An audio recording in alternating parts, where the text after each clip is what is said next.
ನಮಸ್ಕಾರ ಪ್ರಿಯ ವೀಕ್ಷಕರೇ, ತ್ರಿಶಕ್ತಿ ಚಾನಲ್ಗೆ ಸ್ವಾಗತ. ಈಗ ಒಂದು ಪ್ರಯೋಗದ ಸ್ತಂಭನ ಮಾಡೋ ಅಂಥದ್ದು ಒಂದು ಪ್ರಯೋಗ ನಿಮಗೆ ತಿಳಿಸ್ತಿದ್ದೀನಿ. ಇದರಿಂದ ಹಲವಾರು ಥರದ ಸ್ತಂಭನಗಳ ಪ್ರಯೋಗವನ್ನು ಮಾಡ್ಬೋದು. ಯಾವ್ಯಾವ ರೀತಿಯಾದಂಥ ಹಲವಾರು ಸ್ತಂಭನಗಳು ಮಾಡ್ಬೋದು. ನಿಂತಲ್ಲೇ ಪ್ರಾಣಿ ಪಕ್ಷಿಗಳು ನಿಂತಲ್ಲೇ ನಿಲ್ಲುವಂಗೆ ಮಾಡ್ಬೋದು. ಪ್ರಿಯ ವೀಕ್ಷಕರೇ, ಹಲವಾರು ತಂತ್ರಗಳಿದ್ದಾವೆ. ಇದರಲ್ಲಿ ಮಾಡುವಂಥ ಭಾಳ ಅದ್ಭುತವಾದಂಥ ಕಾರ್ಯಗಳು ಮಾಡ್ಬೋದು. ಇಂಥ ಅದ್ಭುತವಾದಂಥ ಸ್ತಂಭನ ಪ್ರಯೋಗ ಮಾಡೋದ್ರಿಂದ ನೀವು ಯಾವ ರೀತಿಯಾಗಿ ಸುರಕ್ಷತೆಯನ್ನು ಹೊಂದಬಹುದು. ಯಾಕೆಂದರೆ ಶತ್ರುಗಳು ಇರುವಾಗ ಈ ಸ್ತಂಭನ ಮಂತ್ರದಿಂದ ನೀವು ರಕ್ಷಣೆ ಹೊಂದಬಹುದು. ಈಗ ಈ ಸ್ತಂಭನ ಮಂತ್ರ ಕಲಿಬೇಕು ಅಂದಾಗ ಇಂಥ ಮಂತ್ರಗಳನ್ನ ಕಲಿತು ನೀವು ನಿಮ್ಮ ಜೀವನದಲ್ಲಿ ಬರುವಂಥ ಕಷ್ಟ ಕಾರ್ಪಣ್ಯಗಳನ್ನು ದೂರ ಮಾಡ್ಬೋದು. ಶತ್ರುಗಳು ಇಂದ ನೀವು ತಪ್ಪಿಸ್ಕೋಬೋದು. ನಿಮಗೆ ಶತ್ರುಗಳೇ ಆಗಲಿ ಬೇರೆ ನಾನಾ ವಿಧದಲ್ಲಿ ತೊಂದರೆ ಕೊಡೋವಂಥವ್ರಿಗೆ ಈ ಸ್ತಂಭನ ಮಂತ್ರನೇ ನಿಮಗೆ ಭಾಳ ಉಪಕಾರಿಯಾಗಿ ನಿಮ್ಮನ್ನು ಕಾಪಾಡುವಂಥ ಒಂದು ಮಂತ್ರ ಇದು. ನಿಮಗೆ ಯಾವ್ಯಾವ ರೀತಿಯಾದಂಥ ಸ್ತಂಭನಗಳು ಮಾಡ್ತಾರೆ, ಏನೇನು ಮಾಡ್ತಾರೆ ಅನ್ನೋದು ಈ ಒಂದು ಸ್ತಂಭನ ಮಂತ್ರದಿಂದ ಯಾವ್ಯಾವ ರೀತಿ ಮಾಡ್ತಾರೆ ಅಂದರೆ ನೋಡಿ. ಕೆಲವರು ಬೆಂಕಿನಲ್ಲಿ ಹೋಗ್ತಾರೆ. ಆ ಬೆಂಕಿನಲ್ಲಿ ಹೋಗುವಾಗ ಬೆಂಕಿ ಇದನ್ನು ಯಾವ ರೀತಿಯಾಗಿ ಅನ್ನೋದು ಮುಂಚೆ ಯಾವ್ಯಾವ ರೀತಿಯಾಗಿ ತಿಳಿಸ್ತೀನಿ. ಬೆಂಕಿನಲ್ಲಿ ನಡ್ಕೊಂಡು ಹೋಗ್ತಾರೆ, ಕೆಲವರು ಮುಳ್ಳಿನಲ್ಲಿ ನಡ್ಕೊಂಡು ಹೋಗ್ತಾರೆ. ಆಮೇಲೆ ಮತ್ತು ಇನ್ನೂ ಹಲವಾರು ರೀತಿಯಲ್ಲಿ ಇದನ್ನು ಪ್ರಯೋಗ ಮಾಡ್ತಾರೆ.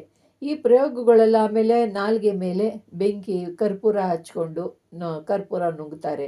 ಇವೆಲ್ಲ ಒಂದೊಂದು ರೀತಿಯಾದಂಥ ಒಂದು ಸ್ತಂಭನ ಪ್ರಯೋಗಗಳನ್ನ ನಿಮಗೆ ತಿಳಿಸ್ತಾ ಇದ್ದೀನಿ. ಯಾವ್ಯಾವ ರೀತಿಯಾಗಿ ಇದನ್ನು ಯಾರ್ಯಾರು ಯಾವ್ಯಾವ ರೀತಿ ಮಾಡ್ತಾರೋ ನಮಗೆ ತಿಳಿಯಲ್ಲ. ಆದರೆ ನಾನು ತಿಳಿಸ್ತಿರೋದು ನಿಮಗೆ ಈ ರೀತಿಯೆಲ್ಲ ಆಗುತ್ತೆ ಇದು ಅಂತ ಪರೀಕ್ಷೆ ಮಾಡಿ ನೋಡಿ ಅಷ್ಟೇ ವಿನ ಅದನ್ನೇ ನೀವು ಮುಂಚಿತವಾಗಿ ನೀವು ಸಣ್ಣ ಪುಟ್ಟದಾಗಿ ಪರೀಕ್ಷೆ ಮಾಡ್ಕೊಂಡು ಈ ಕೆಲಸ ಮಾಡಿ. ಆಮೇಲೆ ಇದನ್ನು ನೀವು ಮಾಡಿಕೊಂಡು ಏಕಾಏಕಿಯಾಗಿ ನೀವು ಮುಂದೆ ನುಗ್ಗಕ್ಕೆ ಹೋಗಬೇಡಿ. ಸಣ್ಣದಾಗಿ ಇರೋವಂಥದ್ದನ್ನು ಅದು ಒಂದು ಚಿಕ್ಕದಾಗಿ ಮಾಡಿಕೊಂಡು ಅದನ್ನು ಪರಿಶೋಧನೆ ಮಾಡ್ಕೊಂಡು ಮಾಡಿ. ಅದರಿಂದ ನಿಮಗೆ ಮುಂಚೆ ನಾನು ಎಚ್ಚರಿಕೆ ಕೊಡ್ತಾ ಇದ್ದೀನಿ. ಇದನ್ನು ಯಾವ ರೀತಿ ಅಂದರೆ ಯಾವುದೇ ಸ್ಥಳದಲ್ಲಿ ನೀವು ಈ ಪ್ರಾಣಿ ಪಕ್ಷಿಗಳನ್ನ ನಿಲ್ಲಿಸ್ಬೋದು. ನೀವು ಎಲ್ಲಿ ಒಂದು ಕಾಡಿನಲ್ಲಿ ಹೋಗಿರ್ತೀರ, ಆ ಕಾಡಿನಲ್ಲಿ ಹುಲಿ ಚಿರತೆ ಈ ಪ್ರಾಣಿಗಳು ಯಾವುದೇ ನಿಮಗೆ ತುಂಬ ಕ್ರೂರಿ ಪ್ರಾಣಿಗಳನ್ನ ನಿಮಗೆ ಬಂದು ನಿಮ್ಮನ್ನು ಕಾಡ್ತವೆ, ಕಷ್ಟ ಕೊಡ್ತವೆ ಅನ್ನೋಂಥ ಪ್ರಾಣಿಗಳನ್ನೆಲ್ಲ ಸ್ತಂಭನ ಮಾಡಿ ನೀವು ನಿಲ್ಲಿಸ್ಬೋದು ಈ ಮಂತ್ರ ಪ್ರಯೋಗದಿಂದ. ಅಂಥ ಒಂದು ಮಂತ್ರ ಇದು. ಈಗ ನಿಮಗೆ ಅಗ್ನಿ ಸ್ತಂಭನ ಪ್ರಯೋಗನ ತಿಳಿಸ್ತಿದ್ದೀನಿ. ಅಗ್ನಿ ಸ್ತಂಭನ ಯಾವ ರೀತಿ ಅನ್ನೋದು ತಿಳಿಸ್ತೀನಿ ನಿಮಗೆ.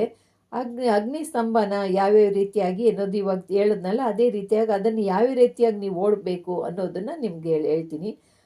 ಇದನ್ನು ಲೋಳಿ ಸರ ಇರುತ್ತಲ್ಲ, ಅದು ಲೋಳಿ ಗಿಡ ಅದನ್ನು ಅಲ್ಲಿರೋಂಥ ತಿರುಳನ್ನ ತಗೋಬೇಕು. ಅದನ್ನು ತಗೊಂಡು ಲೋಳೆ ಸರದಲ್ಲಿರೋಂಥ ಅದನ್ನು ನೀವು ತಗೊಂಡು ಲೋಳೆ ಸರದಲ್ಲಿ ಮಧ್ಯದಲ್ಲಿರುತ್ತಲ್ಲ ಆ ತಿರುಳು ತಗೋಬೇಕು. ಆ ರಸದಲ್ಲಿ ನೀವೇನು ಮಾಡಬೇಕು, ಕಪ್ಪೆನ ಅದರದ್ದು ಕಪ್ಪೆದು ಸತ್ತಿರೋಂಥ ಕಪ್ಪೆನೊಂದು ಸತ್ತು ಇರೋವಂಥದ್ದನ್ನು ಸಾಯಿಸೋವಂಥದ್ದನ್ನು ಒಂದು ಮಾಡ್ಕೋಬೇಕು. ಅದನ್ನು ಮಾಡಿಬಿಟ್ಟು ಆ ಕಪ್ಪೆ ಅದರಲ್ಲಿ ಇರೋವಂಥ ಒಂದು ಮಿಶ್ರಣ ಕಪ್ಪೆ ಅದರಲ್ಲಿ ಬರುವಂಥ ಒಂದು ಮಿಶ್ರಣ ಮತ್ತು ಇದು ಅಲೋವೆರಾ ರಸ, ಇವೆರಡು ಅಲೋವೆರಾದಲ್ಲಿ ಇರೋವಂಥ ತಿರುಳು ಒಳಗೆ ಬರುತ್ತಲ್ಲ, ಒಂಥರ ಲೋಳಿಯಾಗಿರುತ್ತಲ್ಲ ಆ ತಿರುಳು, ಇವೆರಡನ್ನು ಮಿಕ್ಸ್ ಮಾಡ್ಕೊಂಡು ಚೆನ್ನಾಗಿ ಅದನ್ನು ಮಿಕ್ಸ್ ಮಾಡಬೇಕು, ಕಲಿಸ್ಬೇಕು. ಮಿಶ್ರಣ ಮಾಡಿ ನೀವೇನು ಮಾಡಬೇಕು, ಶರೀರಕ್ಕೆಲ್ಲ ಲೇಪನೆ ಮಾಡ್ಕೋಬೇಕು. ಲೇಪನೆ ಮಾಡಿಕೊಂಡು ಬೆಂಕಿನಲ್ಲಿ ಹೋಗುವುದರಿಂದ ನಿಮಗೆ ಬೆಂಕಿ ಸುಡೋದಿಲ್ಲ. ಅದರಿಂದ ನೀವು ಇದನ್ನು ಪರೀಕ್ಷೆ ಮಾಡ್ಕೊಳ್ಳಿ. ಫಸ್ಟು ಯಾವ ರೀತಿ ಅಂದರೆ ಸ್ವಲ್ಪ ಕೈಗೆ ಅದನ್ನು ಪ್ರಯೋಗ ಮಾಡ್ಕೊಳ್ಳಿ. ಆವಾಗ ಕೈಗೆ ಅದನ್ನು ಲೇಪನೆ ಮಾಡಿಕೊಂಡು ಕೈನ ಬೆಂಕಿನಲ್ಲಿ ಇಟ್ಟಾಗ ಸುಡುತ್ತಾ ಇಲ್ವೋ ಅಂತ ಪರೀಕ್ಷೆ ಮಾಡ್ಕೊಳ್ಳಿ. ಏಕಾಏಕಿ ಇದನ್ನೇ ನೀವು ಮಾಡ್ಕೊಂಡು ಮುಂದೆ ಹೋಗಬೇಡಿ. ನಿಮಗೆ ಪರೀಕ್ಷೆ ಬಂದಾಗ ಈ ಕೆಲಸ ಮಾಡಿ. ಆಗ ಆ ರೀತಿಯಾಗಿ ನಿಮಗೆ ಮಾಡಿದ್ರೂ ಕೂಡ ನೀವು ಬೆಂಕಿನಲ್ಲಿ ನಡ್ಕೊಂಡು ಹೋದ್ರೂ ಕೂಡ ನಿಮ್ಮ ಕೆಂಡದಲ್ಲಿ ನಡ್ಕೊಂಡು, ಕೆಲವರು ಕೆಂಡದಲ್ಲಿ ಆಯ್ತಾರೆ ನೋಡಿ, ಕೆಂಡ ಸುಡಲ್ಲ ಅಂತ, ಆ ಥರ ಕೆಂಡದಲ್ಲಿ ಹೋದ್ರೂ ಕೂಡ ನಿಮಗೆ ಬೆಂಕಿ ಸುಡೋದಿಲ್ಲ.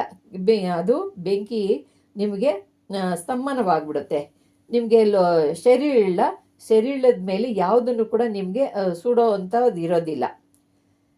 ಮತ್ತು ಇನ್ನೊಂದು ರೀತಿಯಲ್ಲಿ ಹೇಳ್ತೀನಿ, ಎಕ್ಕೆ ಹಾಲಿನಲ್ಲಿ ಮತ್ತು ಲೋಳೆ ಸರದಲ್ಲಿ ಎರಡನ್ನೂ ಕೂಡ ಮಿಶ್ರಣ ಮಾಡ್ಕೋಬೇಕು. ಎಕ್ಕದ ಹಾಲು ಲೋಳೆ ಸರದ ಎರಡು ತಿರುಳುಗಳನ್ನ ಸೇರಿಸ್ಕೊಂಡು ಚೆನ್ನಾಗಿ ಅದನ್ನು ಸೇರಿಸಿ ಅದನ್ನು ಮಿಕ್ಸ್ ಮಾಡಬೇಕು. ಚೆನ್ನಾಗಿ ಮಿಕ್ಸ್ ಆಗಿ ಅದಾದ ನಂತರ ಮತ್ತು ಅದೇ ರೀತಿಯಾಗಿ ನೀವು ಇದನ್ನು ಶರೀರದ ಮೇಲೆ, ನಿಮ್ಮ ದೇಹದ ಮೇಲೆ ಇದನ್ನು ನೀವು ಲೇಪಿಸ್ಕೊಂಡು ಇದೇ ರೀತಿಯಾಗಿ ಬೆಂಕಿಯಲ್ಲಿ ನೀವು ನಡೆದ್ರೂ ಕೂಡ ನಿಮಗೆ ಸುಡೋದಿಲ್ಲ. ಅದನ್ನು ಕೂಡ ನೀವು ಪರೀಕ್ಷೆ ಮಾಡಿ. ಏನೋ ಸ್ವಲ್ಪ ನೀವು ಲೋಳೆ ಸಾರನ್ನು ಕೂಡ ಅದು ಎಕ್ಕದ ಹಾಲು ಎರಡೂ ಮಿಕ್ಸ್ ಮಾಡಿಬಿಟ್ಟು ಕೈಗೆ ಹಚ್ಕೊಂಡು ನೋಡಿ, ಅದು ನಿಮಗೆ ಪರೀಕ್ಷೆ ಸಿಗುತ್ತೆ. ಯಾಕೆಂದರೆ ಇದನ್ನು ನೀವು ಪರೀಕ್ಷೆ ಮಾಡ್ಕೊಂಡು ಹೋಗಬೇಕು. ಯಾಕೆಂದರೆ ಏಕಾಏಕಿಯಾಗಿ ನೀವು ಹೋಗೋದ್ರಿಂದ ನಿಮಗೂ ಆದರೂ ಏನಪ್ಪ ಇಂಥದ್ದೆಲ್ಲ ಆಗುತ್ತಾ, ನಡೀತೈತಾ ಅನ್ನೋದು ನಿಮ್ಮ ಮನಸ್ಸಿಗೆ ಬರಬಾರ್ದು. ನೀವೇ ಒಂದು ಸ್ವಲ್ಪ ಟೆಸ್ಟ್ ಮಾಡ್ಕೊಳ್ಳಿ.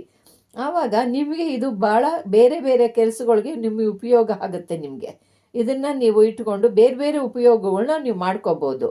ಈ ರೀತಿಯಾಗಿ ಇದರ ಲೇಪನನ ನೀವು ಮೈಗೆಲ್ಲ ಲೇಪನೆ ಮಾಡಿಕೊಂಡು ಬೆಂಕಿನಲ್ಲಿ ನಡೆದ್ರೂ ಕೂಡ ನಿಮ್ಮ ಶರೀರದಕ್ಕೆ ಯಾವುದು ನುಗುಡು ಬೆಂಕಿ ನಿಮಗೆ ಸುಡೋದಿಲ್ಲ. ಇನ್ನೊಂದು ರೀತಿ ವಿಧಾನ ನಿಮ್ಗೆ ಹೇಳ್ತೀನಿ. ಹಲವಾರು ವಿಧಾನಗಳಿದ್ದಾವೆ, ನಿಮಗೆ ನಾನು ತಿಳಿಸ್ತೀನಿ. ಇನ್ನೂ ಹಲವಾರು ಅಂದರೆ ತುಂಬ ಇದೆ. ಅದನ್ನೆಲ್ಲ ನಿಮ್ಗೆ ಹೇಳ್ಕೊಂಡು ಕೂತ್ಕೊಂಡ್ರೆ ಲೇಟ್ ಆಗಿಬಿಡುತ್ತೆ. ಅದರಿಂದ ನಿಮಗೆ ಅದು ತುಂಬ ಲೆಂತ್ ಆಗೋಗ್ಬಿಡುತ್ತೆ ವಿಡಿಯೋ. ಅದಕ್ಕೆ ನಿಮಗೆ ಎಷ್ಟು ಬೇಕೋ ಅಷ್ಟು ನಾನು ಹೇಳ್ತೀನಿ. ಅದೇ ರೀತಿಯಾಗಿ ಇನ್ನೊಂದು ನಿಮಗೆ ತಿಳಿಸ್ತೀನಿ. ಬಾಳೆಹಣ್ಣಿನ ರಸದಲ್ಲಿ ಲೋಳೆ ಸಾರನ್ನು ಕೂಡ, ಅದರ ತಿರುಳನ್ನು ಕೂಡ, ಬಾಳೆಹಣ್ಣು ಕೂಡ ಅವೆರಡನ್ನು ಚೆನ್ನಾಗಿ ಕಿವುಚ್ಬಿಟ್ಟು ಚೆನ್ನಾಗಿ ಅದನ್ನು ಪೇಸ್ಟ್ ಥರ ಮಾಡಿಬಿಟ್ಟು ದೇಹಕ್ಕೆಲ್ಲ ನೀವು ಲೇಪಿಸ್ಕೋಬೇಕು. ಅಂದರೆ ದೇಹಕ್ಕೆಲ್ಲ ಹಚ್ಕೋಬೇಕು. ದೇಹಕ್ಕೆಲ್ಲ ಹಚ್ಕೊಂಡು ಬೆಂಕಿನಲ್ಲಿ ನೀವು ನಡೆದಾಡಿದ್ರೂ ಕೂಡ ನಿಮಗೆ ಬೆಂಕಿ ಸುಡೋದಿಲ್ಲ. ಆ ರೀತಿಯಾದಂತು. ಇನ್ನೊಂದು ರೀತಿಯಲ್ಲಿ ನಿಮಗೆ ಇನ್ನೊಂದು ವಿಧಾನ ಹೇಳ್ತೀನಿ. ಇಪ್ಪಲಿನೂ ಕೂಡ ಶುಂಠಿ, ಇದು ಯಾವ ರೀತಿ ಅಂದರೆ ನಾಲಿಗೆಯಲ್ಲಿ ಕರ್ಪೂರ ಹಚ್ಕೊಂಡು, ನಾಲಿಗೆ ಇಷ್ಟು ದಪ್ಪ ಕರ್ಪೂರ ಹಚ್ಕೊಂಡು ನಾಲಿಗೆ ಚಾಚ್ಕೊಂಡು ಒಳಗೆ ತಗೊತಾರಲ್ಲ, ಅದು ಈ ಥರ ಮಾಡ್ಕೊಳ್ಳೋದಕ್ಕೆ ಇದು ಒಂದು ಪ್ರಯೋಗ.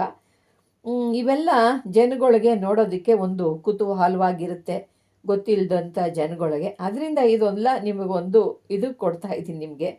ಇಪ್ಪಲಿನೂ ಕೂಡ ಶುಂಠಿ, ಮೆಣಸು ಎರಡೂ ಕೂಡ, ಮೂರನ್ನು ಕೂಡ ನೀವು ಚೆನ್ನಾಗಿ ಅದನ್ನು ಚೆನ್ನಾಗಿ ಅಗಿಬೇಕು.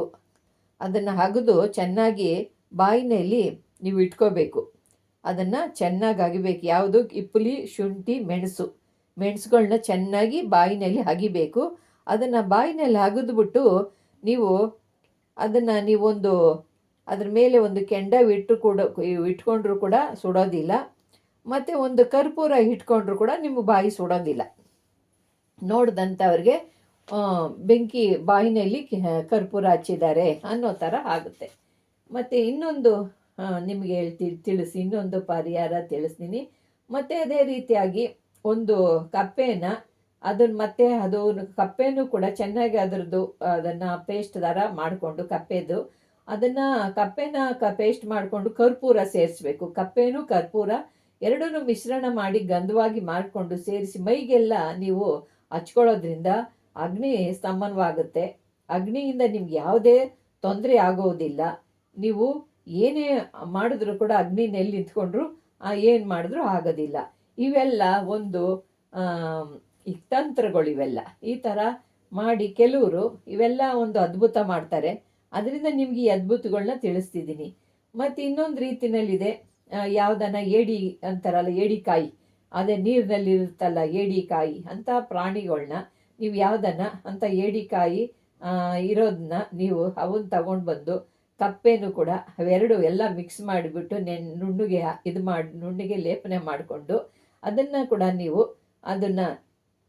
ಅದನ್ನು ನೀವು ದೇಹಕ್ಕೆ ಮೈಗೆಲ್ಲ ಅದನ್ನು ಲೇಪಿಸ್ಕೊಂಡ್ರೆ ಅಗ್ನಿ ಕೂಡ ನಿಮಗೆ ಹತ್ರ ಬಂದು ನಿಮ್ಮನ್ನು ಮುಟ್ಟೋದಿಲ್ಲ.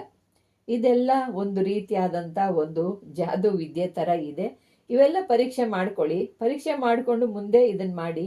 ಕೆಲವರು ಇದನ್ನೆಲ್ಲ ಅದ್ಭುತಗಳನ್ನ ತೋರಿಸ್ತಾ ಇರ್ತಾರೆ, ನೀವು ನೋಡ್ತಿರ್ತೀರಲ್ವಾ, ಅದಕ್ಕೋಸ್ಕರ ಇವೆಲ್ಲ ನಾನು ನಿಮ್ಗೆ ತಿಳಿಸ್ತಿದ್ದೀನಿ. ಇನ್ನೂ ಹಲವಾರು ತಂತ್ರಗಳಿದ್ದಾವೆ ನಿಮಗೆ ತಿಳಿಸೋಂಥವು. ಇದು ತುಂಬ ಲೆಂತ್ ಆಗೋಗ್ಬಿಡುತ್ತೆ. ಇದಕ್ಕೆ ಎಷ್ಟೆಷ್ಟು ಇನ್ನೂ ಯಾವ್ಯಾವ ಮೂಲಿಕೆಗಳಿಂದ ಯಾವ್ಯಾವ ರೀತಿಯಾದಂಥ ಸ್ತಂಭನಗಳಾಗ್ಬೋದು, ಏನೇನು ಹಾಕಿದ್ರೆ ಏನೇನು ನಡೀತೈತೆ. ಕೆಲವರು ಕೇಳ್ತಾ ಇದ್ರಿ ಅಗ್ನಿ ಸ್ತಂಭನನ ತಿಳಿಸಿ, ಅಗ್ನಿ ಸ್ತಂಭನ ತಿಳಿಸಿ ಅಂತ. ಅದು ಈ ದಿವಸ ನಾನು ತಿಳಿಸ್ತಿದ್ದೀನಿ. ಈ ದಿವಸ ನೀವು ಇದನ್ನು ಮಾಡಿಕೊಂಡು ನೋಡಿ, ಪರೀಕ್ಷೆ ಮಾಡಿಬಿಟ್ಟು ಪ್ರಯತ್ನ ಮಾಡಿ. ಏಕಾಏಕಿಯಾಗಿ ಇದನ್ನು ನೀವು ಮಾಡೋಕ್ಕೆ ಹೋಗಬೇಡಿ. ನೀವು ಫಸ್ಟು ಏನಾದರೂ ಸ್ವಲ್ಪ ಕಿಂಚಿತವಾಗಿ ನೀವು ಕೈಗೆ ಹಾಕ್ಕೊಂಡು ಅದನ್ನು ಪರೀಕ್ಷೆ ಮಾಡಿಕೊಂಡು ಮುಂದೆ ಸಾಗಿ. ಇಲ್ಲ ಆದರೆ ಅದು ಏಕಾಏಕಿಯಾಗಿ ಮಾಡಿಕೊಂಡೇ ಹೋಗೋಕ್ಕೆ ಹೋಗಬೇಡಿ. ಇದನ್ನು ಟೆಸ್ಟ್ ಮಾಡ್ಕೊಂಡು ಮುಂದೆ ಹೋಗಿ. ಇಂಥವೆಲ್ಲ ತಂತ್ರಗಳಿದ್ದಾವೆ ಅಂತ ನಾನು ನಿಮ್ಗೆ ತಿಳಿಸ್ತಿದ್ದೀನಿ. ಈ ತಂತ್ರಗಳನ್ನ ನೀವು ಕೂಡ ಪರಿಶೋಧನೆ ಮಾಡಿಕೊಂಡು ಮುಂದೆ ನೀವು ಈ ಕಾರ್ಯಗಳನ್ನ ಮಾಡ್ಕೊಳ್ಳಿ. ಇಂಥವೆಲ್ಲ ಇದ್ದಾವೆ ಅನ್ನೋದಕ್ಕಾಗಿ ನಿಮಗೆ ನಾನು ತಿಳಿಸಿ ಇದನ್ನೆಲ್ಲ ನಿಮಗೆ ಇಂಥ ಕಾರ್ಯ ಇನ್ನೂ ಹಲವಾರು ರೀತಿಯಾಗಿ ಇದ್ದಾವೆ. ಅವೆಲ್ಲ ನಿಮ್ಗೆ ಇನ್ನೊಂದು ಬಾರಿ ಇದ್ರ ನಿಮಗೆ ತುಂಬ ಲೈಕ್ ಆಗಿದೆ ಅಂದರೆ ಇನ್ನೂ ಇದೇ ರೀತಿಯಾದಂಥ ಈ ಸ್ತಂಭನ ವಿದ್ಯೆಗಳಲ್ಲಿ ಏನೇನು ಮಾಡಬಹುದು, ಈ ಸ್ತಂಭನಗಳಿಂದ ಏನೇನು ಥರ ಆಗುತ್ತೆ ಅನ್ನೋದಕ್ಕೆಲ್ಲ ನಾನು ಇನ್ನೂ ಹಲವಾರು ಇದರಲ್ಲಿ ತಂತ್ರಗಳಿದ್ದಾವೆ, ನಿಮಗೆ ತಿಳಿಸ್ಕೊಡ್ತೀನಿ ಪ್ರಿಯ ವೀಕ್ಷಕರೇ. ನಿಮ್ಗೆ ಇದು ಇಷ್ಟವಾಗಿದ್ರೆ ನೀವು ಹೆಚ್ಚಾಗಿ ಲೈಕು ಶೇರ್ ಮಾಡ್ತೀರಲ್ಲ, ಆವಾಗ ನಿಮ್ಗೆ ಇಷ್ಟವಾಗೈತೆ ಅಂದ್ಬಿಟ್ಟು ಮತ್ತೆ ಇದೇ ರೀತಿಯಾದಂಥ ಇನ್ನು ಹಲವಾರು ಸ್ತಂಭನ ಪ್ರಯೋಗಗಳನ್ನ ನಿಮಗೆ ನಾನು ಹೇಳ್ಕೊಡ್ತೀನಿ. ಇದನ್ನು ಮಾಡಿಕೊಂಡು ನೀವೆಷ್ಟೋ ನಿಮ್ಮ ಕಾರ್ಯಗಳನ್ನ ನೀವು ರಕ್ಷಣೆ ಮಾಡ್ಬೋದು, ಸಿದ್ಧಿ ಮಾಡ್ಬೋದು. ನೀವು ಒಂದು ಅದ್ಭುತವಾದಂಥ ನಿಮಗೆ ಆಕರ್ಷಣೆ ನಡೀತೈತೆ. ನೋಡೋದಂಥ ಜನಗಳಿಗೆ ತುಂಬ ಅದ್ಭುತವಾದಂಥ ಆಕರ್ಷಣೆ ಆಗುತ್ತೆ. ಅದರಿಂದ ಇದನ್ನು ನಿಮಗೆ ಒಳ್ಳೆ ಲೈಕು ಶೇರ್ ಮಾಡ್ತಿದ್ರಿ ಅಂದರೆ ಇದು ನಿಮ್ಗೆ ಇಷ್ಟವಾಗಿದೆ ಅಂತ ಇನ್ನೂ ಹಲವಾರು ರೀತಿ ಸ್ತಂಭನ ಪ್ರಯೋಗಗಳನ್ನ ನಿಮಗೆ ತಿಳಿಸ್ಕೊಡ್ತೀನಿ ಪ್ರಿಯ ವೀಕ್ಷಕರೇ. ನಿಮ್ಗೆ ಇಷ್ಟವಾದರೆ ಲೈಕ್ ಮಾಡಿ, ಶೇರ್ ಮಾಡಿ, ಸಬ್ಸ್ಕ್ರೈಬ್ ಮಾಡಿ. ನಮಸ್ಕಾರ.